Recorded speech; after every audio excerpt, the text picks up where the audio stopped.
ये इतने क्या कहते हैं दरिंदे लोग है ना, ये दरिंदे बन चुके हैं। क्यों इस दरिंदे हैं, इन्होंने इस अवाम को आदत डाल दिया है कि तुम सोते रहो हम तुम्हें नोचते रहें। ये खान के कारकुन खड़े हुए जो कहते हैं हमें पहले डालो हमारा लीडर बाद में जाएगा। जेल जाने के लिए कोई जुर्म होना चाहिए। क्या जुर्म बताता हूँ, सबसे बड़ा जुर्म है सच बोलो, हकीकत पसंद हो जाओ, हक का साथ दो। सबसे बड़े मुजरिम तुम हो। तुम्हें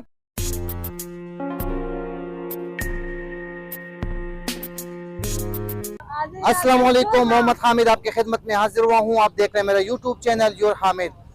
जैसा कि इमरान खान ने 22 फरवरी को हुक्म दिया है कि जेल बरो तहरीक का आगाज करते हैं, तो मैं आज मौजूद हूँ रावलपिंडी के एरिया चक्री रोड पे और हमारे साथ मौजूद है पाकिस्तान तहरीक इंसाफ के सरगर्म कारकुन वजाहत अली। इनसे बात करते हैं, महंगाई के हवाले से भी बात करेंगे और आए हमारे साथ रही है।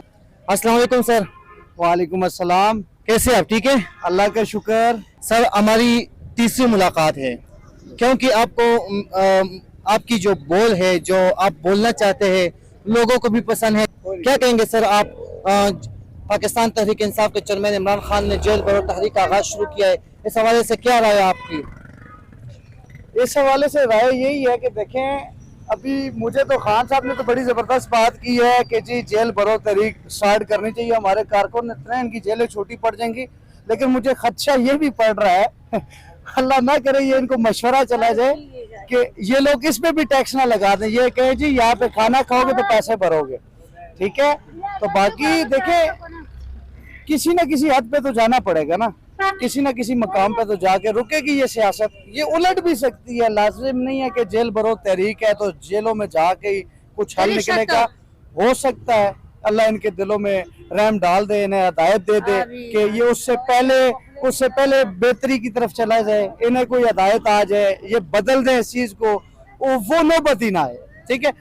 ऑटोमेटिकली देखा जाए तो मुल्क तो वैसे हमारा डिफॉल्ट कर चुका है। विजात आप मुझे बताएं, जेल जाने के लिए कोई जुर्म होना चाहिए। क्या जुर्म बताता हूँ, सबसे बड़ा जुर्म है सच बोलो, हकीकत पसंद हो जाओ, हक का साथ दो। सबसे बड़े मुजरिम तुम हो, तुम्हें पकड़ के जेल में डालेंगे, फोने आएंगी, आओ उठाना है तुम्हें, तुम पे केस बनेंगे, तुम पे ऐसे केस बनेंगे तुम सोच भी नहीं सकते हो। सिर्फ पता क्या करो, हक के ऊपर बोलना शुरू कर दो। यहाँ पे रोड पे कोई गलत कर रहा हो ना, ठीक है, उसे भी रोकोगे ना, आप सही बंदे के साथ खड़े हो जाओगे, 4 बंदे आप पे चढ़ जाएंगे।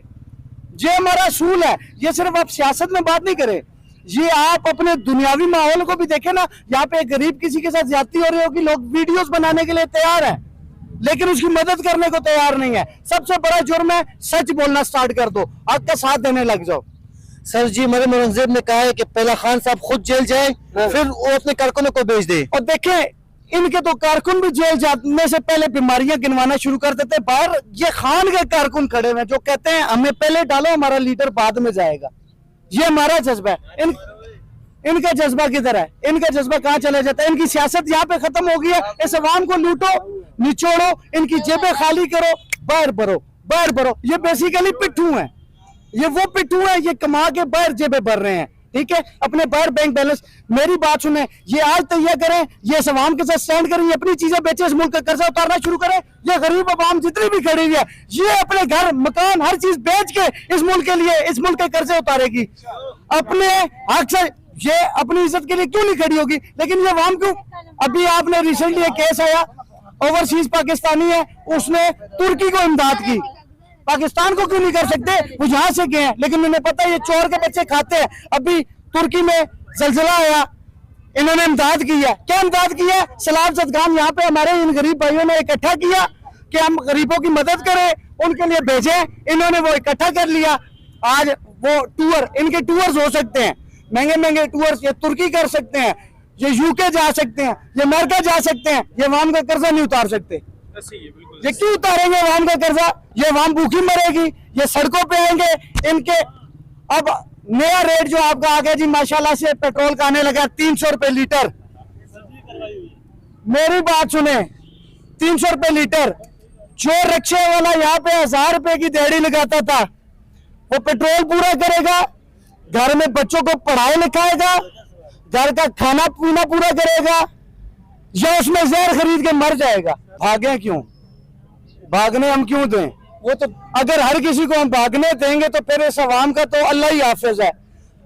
भागने नहीं देना। इस बार हिसाब किताब होगा ताकि आने वाली नस्ल इनकी उसको ये पैगाम चला जाए कि अवाम जब जागती है ना तो बड़े से बड़ा सियासतदान फिर कुछ नहीं रहता।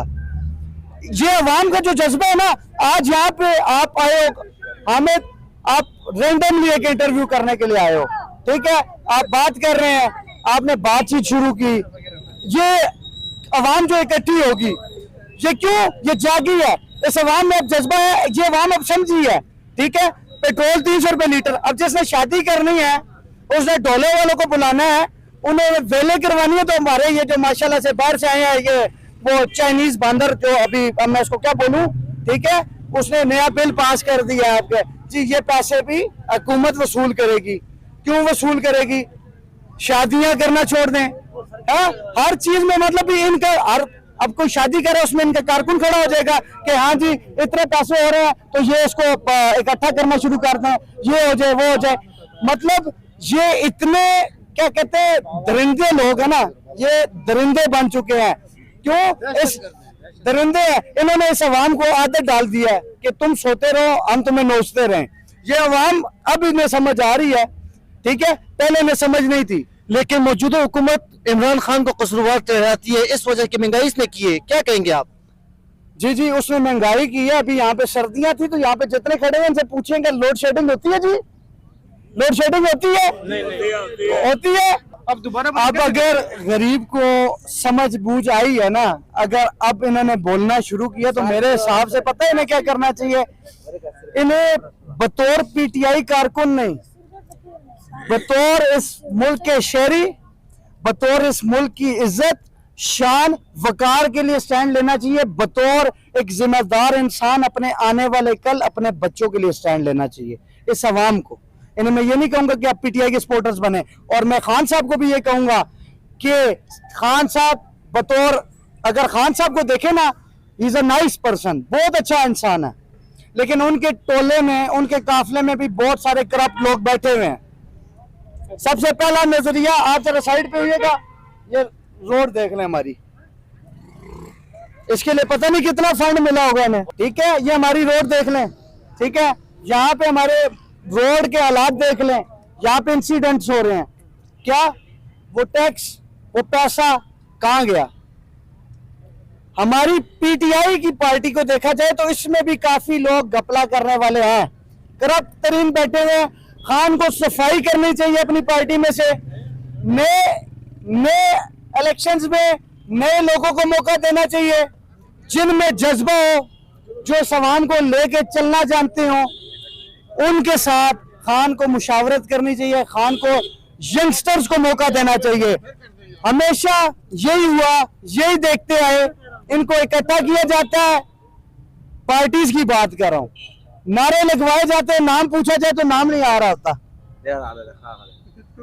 ये लोग इस मुल्क की बका के लिए, इस मुल्क की शान के लिए, इस मुल्क के वकार के लिए निकलते हैं, तो मेरे ख्याल से हमें भी इनका ख्याल करना चाहिए। वो जो फंडिंग हुई है, जो फंडिंग होती है, वो सवाम के राइट्स इन्हीं के लिए होती है। वो जो ये टैक्स देते हैं, अगर फिर भी इन्हें सुख नहीं है, फिर भी अपने मुल्क में अभी एक स्टूडेंट आपके सामने आके हमें बात कर रहा है कि मेरा फ्यूचर यहाँ पे डार्क है, कि मतलब हमने अपनी यंग जनरेशन को टोटली ये हमने उसको कह दिया कि तुम्हारे इस मुल्क में फ्यूचर नहीं है, तुम कुछ भी नहीं हो, तुम्हारी इज्जत ही नहीं है। अगर हमारी इस मुल्क में इज्जत नहीं है तो बतौर शहरी पाकिस्तान के हम पाकिस्तानी किस बात पे कहलाए जाते हैं? फिर जेल बरो तहरीक खान ने स्टार्ट की है, इसमें पीटीआई कारकुन नहीं, मैं उम्मीद करता हूं कि इस मुल्क के तमाम मुल्कों के हर तरफ से हमें सपोर्ट होगी, हर शहरी हमें सपोर्ट करेगा। इसमें पीटीआई टाइगर्स कोई नहीं, आईएसएफ टाइगर्स कोई नहीं, पीटीआई की मदर पार्टी का कोई नहीं। यहाँ पे आपको इंशाल्लाह इस दफा आपको आवाम नजर आएगी। मैं एक आखिरी सवाल करना चाहूंगा आपसे, सबसे बड़े तहरीक जो चली गई थी इंडिया में 1980 की दहाई में, 3 साल तक गलिबन चली गई थी, ठीक है, जेल भरो तहरीक, क्या ये इमरान खान की जो जेल भरो तहरीक है ये कब तक चलेगी? ये आप मेरे ख्याल से गांधी साहब का जिक्र कर रहे हैं। नहीं, गांधी का 1947 में किया था। हाँ, गांधी ने 47 में किया था। ठीक है जी। अच्छा, 3 साल तक जेल बरो तहरीक।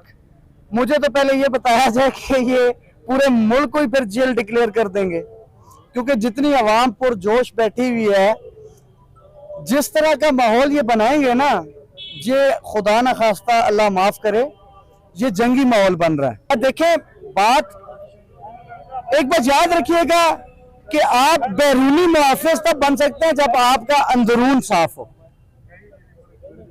जब आपके अंदर ही गंद है ना, मैं अगर आप बात करेंगे पॉलिटिशियंस की, मैं पॉलिटिशियन से हट जाता हूं, मैं यंगस्टर्स में आ जाता हूं। यंगस्टर्स में घूमते हैं तो यंगस्टर्स क्या करते हैं, बाइक में गुजर रहे होंगे, सिग्नल तोड़ देते हैं, वार्डन वाला आवाज देता है तो ये आगे से बदतमीजी कर जाते हैं।